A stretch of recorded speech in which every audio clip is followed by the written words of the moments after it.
pun. Nah, apa kakak Dani? Nggih pun. Kak mana ya ibu? Bareng putih nggih. Hitam. Bismillahirrahmanirrahim. Awas manusia. Manusia senjata. Nggih. Ada manusia senjata. Terus ini siapa ini? Niki Mbak Yai Mustafa Bisri. Ngapain? Niki sing nulis buku niki Mbak Yai Mustafa Bisri. Kenapa? Nggih, damel cerita cucu-cucuke. Itu siapa? Cucuke Mbak Yai Mustafa. Siapa? Banyak enten sapa e? Kakak Danis cucuke. Kenapa? Kan kakak Danis yang ini. Oh, nggih nggih iki ambek Mbak Yai diparingi iki cerita. Ini suka. Bismillahirrahmanirrahim. Awas manusia.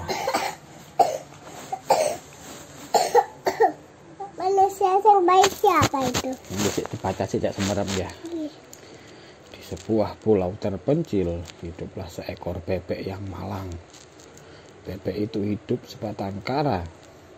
Kedua orang tuanya sudah lama tiada. Adapun pulau yang ditinggali itu sebenarnya sangat molek bagai jamrut. Jamrut itu apa? Jamrut itu batu berharga kayak berlian. Batu perhiasan. Banyak pepohonan dan tempat bermain. Namun tampaknya sang bebek tak pernah gembira.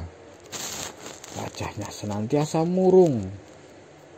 Bahkan setiap kali berjalan, kepalanya menoleh ke kanan dan ke kiri.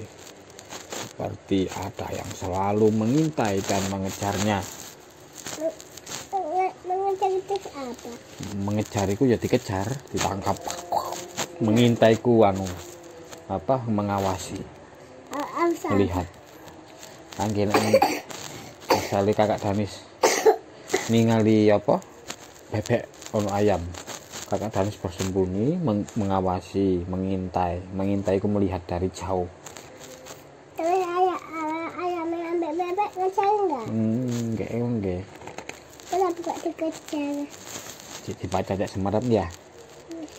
Keadaan bebek yang demikian itu tidak ada sebabnya. Dia hidup sendiri dan selalu teringat nasihat orang tuanya. Nasihat yang memang mendebarkan hati. Ada suatu nasihat yang selalu diulang-ulang orang tuanya di setiap kesempatan. Nasihat itu yang membuat sang bebek tidak pernah merasa tentram bila mengingatnya. Anakku, berkata induknya suatu ketika, ada suatu makhluk di dunia ini yang harus kau hindari. Sedapat mungkin usahakan tidak bersua dengannya. Bersua itu apa? Bersua itu bertemu. Sama siapa? Ketemu manusia. Manusia siapa? Manusia iki sing nangkap bebek. Makhluk itu tidak seseram raja kita. Tidak bertanduk macam banteng. Tidak berbisa seperti ular. Namun dia lebih berbahaya dari semuanya itu. Berbahaya sama siapa? Berbahaya iku berbahaya. Mencelakakan orang. Celaka itu apa? Celaka iku ya? Celaka itu merugikan. Jadi misalnya kakak Danis pas main enten adik gym lari terus kakak Danis ngalangi terus adik gym kesandung kaki terus jatuh, itu kakak Danis mencelakakan adik gym, merugikan. Tapi gak parang ngono iku mencelakakan. Oke, main apa sih? Kakak Danis main sembarang, gak parang mencederai, mencelakakan temane saudara. Kakak suka nggak suka juga adik sekali terus kakak Danis main main waktu itu satu ada ini pusing. Pusing. Nggih. Oh, ya sih istirahat ya pusing. Siap. Lanjut mana nggih? Nggih. Dengan mengantuk, dia sanggup mengeluarkan ikan dari dasar laut. Dan dengan sebelah mata mampu menjatuhkan burung di angkasa. Bahkan dengan tipu dayanya, dia dapat menundukkan gajah. Gajah itu apa? Gajah? Gajah itu ya hewan sing besar. Ngeten belalai nih, hidungnya panjang, namanya belalai. Makhluk itu bernama manusia. Aku berharap kau tidak akan bersua dengannya. Aku tidak ingin kau jadi mangsanya. Siapa yang tidak berdiri bulu romanya mendengar ini? Sang bebek tidak bisa tidur bila teringat nasihat ini. Dan hampir setiap hari ia dihantui oleh bayangan manusia. Hari-hari dihabiskannya untuk mencari tempat perlindungan yang lebih menjamin keselamatannya.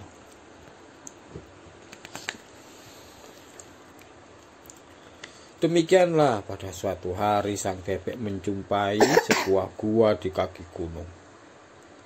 Ini tempat berlindung yang baik, pikirnya. Tapi baru saja dia akan masuk, tampak olehnya putra Raja Rimba sedang duduk angker di relung gua. Entah karena warna bulunya yang cemerlang, entah karena bentuk dan cara berjalannya yang lucu, putra singa itu kelihatan gembira melihat sang bebek. Bahkan kemudian memanggilnya mendekat. Agak takut-takut sang bebek datang menghadap. Oh, BBM pas lewat. Jangan masuk gua, enggak enten anak singa.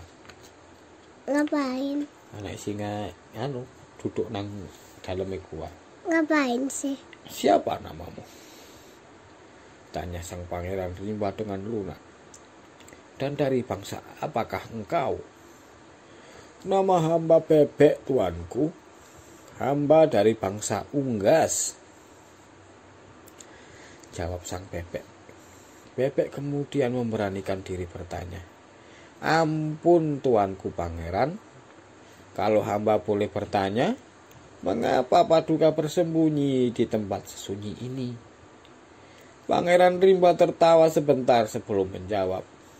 Oh, bebek yang mungil. Ayahandaku yang memerintahkan aku harus bersembunyi di gua ini. Beliau khawatir aku akan bersua dengan manusia. Makhluk satu ini, kata beliau, sangat berbahaya. Sudah beberapa lama aku mendekam di tempat yang pengap ini. Aku sendiri sudah jemu dan merasa sangat terkungkung. Kungkung itu apa? Terkungkung itu dibatasi, terkurung. Kungkung itu apa? Jadi apa? Misalnya burungnya siapa? Burung nanggone sangkar itu. Burungnya adik Fabi itu nang omahe Mbah. Burung kan dalam sangkar. Labu burungnya terkungkung, terkurung, dikurungin nanggone sangkar. Sangkar itu apa? Sangkar itu tempatnya burung, tempatnya hewan, rumah hewan namanya sangkar. Kenapa? Enggak, kan burungnya ditangkap, dimasuk nanggone sangkar, cek mboten lepas. Lepas. Nek lepas ya terbang, burungnya mantuk nang rumahnya sendiri, nang sarangnya. Sarang mana? Sarangnya burung nanggone pohon-pohon. Nek ketangkap. Nek ketangkap dimasuk nang sangkar. Nek tempat burung nang kono ta? Tempat burung nang kono ta? Nggih. Lanjut nggih. Tuanku, setelah bebek. Hamba juga mendengar dari orang tua hamba tentang makhluk yang bernama manusia itu. Namun menurut pendengaran hamba, makhluk itu tidak bertanduk. tidak bercula dan tidak mempunyai kuku-kuku yang tajam. Dia memang jauh lebih besar dari hamba. Tapi dibanding tuanku, dia hanyalah makhluk kecil yang tidak berarti. Bebek berkata begitu sengaja memengaruhi si anak singa. Dia berharap Pangeran Rimba mau melawan manusia. Setidaknya mau melindunginya dari ancaman manusia. Karenanya dia pun melanjutkan. Hamba yakin tuanku akan dapat dengan mudah menundukkan manusia. Seperti binatang-binatang yang lain. Hamba sudah membayangkan suatu saat di mana tuanku menaklukkan makhluk itu. Demikianlah akhirnya bebek dapat memengaruhi Pangeran Rimba. Apalagi sebenarnya Pangeran Rimba kurang yakin akan apa yang dikatakan ayahnya. Mungkin ayah hanya menakut-nakuti, katanya dalam hati. Nakut itu siapa? Nakuti ku mau medeni. Tani apa? Misalnya ditakut-takut, menakut-nakuti misalnya. Kakak Burhan pas main sampai kakak Danis. Kakak Burhan ngomong, "Ajuk Danis ada hantu, takut." Ngono iku. Padahal mboten enten apa-apa. Kenapa kok ada hantu? Mboten semerap. Misalnya kakak Burhan pas main sampai kakak Danis ditakut-takuti. Awas ada ular. Lihat di mana? Ular nanggone pohon. Kasih nang mana? Kasih nang luar. Nggih kasih nang luar, gak dari nang luar. Demikianlah akhirnya bebek dapat memengaruhi Pangeran Rimba. Apalagi sebenarnya Pangeran Rimba kurang yakin apa yang dikatakan ayahnya. Mungkin ayah hanya menakut-nakuti. Nakut siapa? Nakut-nakuti nggak mau. Nakut-nakuti anak singa. Katanya dalam hati. Dan harga dirinya pun tersinggung. Anak Raja Rimba tidak mengenal takut. Demikianlah akhirnya dia keluar meninggalkan gua persembunyiannya.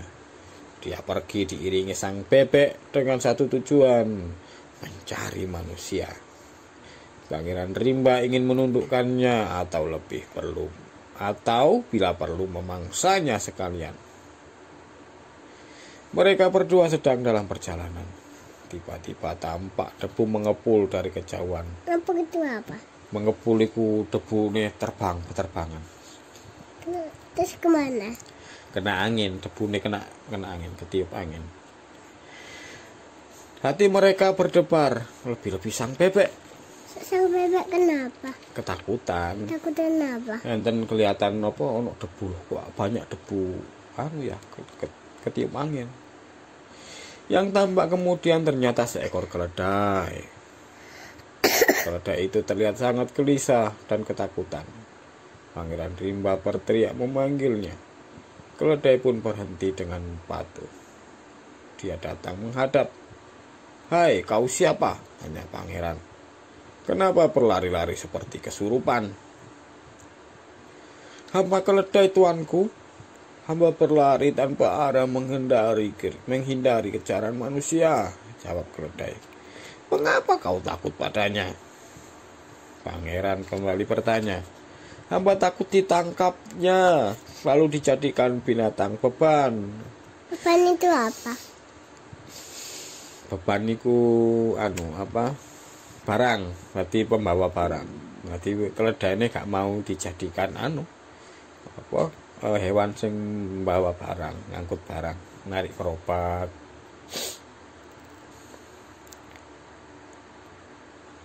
Hampir seluruh tubuh ini akan dibelenggunya dengan bermacam-macam alat perlengkapan. Ia akan mengekang dan membatasi gerak hamba.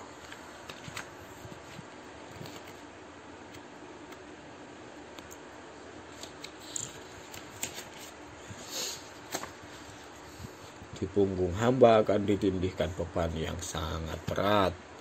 serasa akan mematahkan tulang punggung hamba. Sudah begitu, hamba tidak diberi kesempatan bernapas. Berhenti sebentar, hamba akan dihardik dan dihukum. Bahkan bersuara saja hamba akan dicacinya. Bahkan bersuara saja hamba akan dicacinya. Hukum itu apa? Apa? Hukum. Dihukum itu dikasih apa ya? Dikasih hukuman. Ya tindak. Nah, iki beban iku. Tadi kudai apa keledaiku dan kok diikat tali, di kau disuruh bawa beban. Mau nggak? Gak mau keledai, makanya keledai lari. Mungkin ajal saja yang menghentikan penderitaan. Dia nggak lari nggak? Tidak, setelah mati pun hamba pasti menerima azabnya. Hamba akan dilempar dari atas bukit sebagai santapan serigala. Serigala itu siapa? Serigala itu anjing liar. Ngeri juga sang bebek mendengar penuturan keledai ini. Sebaliknya, sang pangeran rimba giginya berkerut lemas. Lalu hendak kemana kau ini keledai? Tanya pangeran rimba tiba-tiba. Yang mana? Hamba akan terus berlari, kalau perlu sampai ke ujung dunia. Yang mana? Iki lari. Kenapa lari? Iki menghindari manusia aja, gak ditangkap manusia. Sebelum matahari menyingsing tadi, hamba melihat manusia. Hamba pun cepat-cepat melarikan diri, ujar keledai. Ada kuda. Oh, gantian ini. Begitulah, baru saja keledai berpamitan, tiba-tiba dari arah depan tampak lagi debu mengepul. Tayal sang keledai pun angkat kaki mengambil langkah 1000. Ini siapa ini? Ini kuda palingan ini. Hah? Kuda. Namun ternyata yang tampak kemudian ada seekor kuda yang tekap.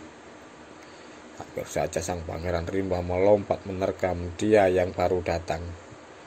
Untunglah sang bebek yang sudah mengenalnya cepat memberitahu.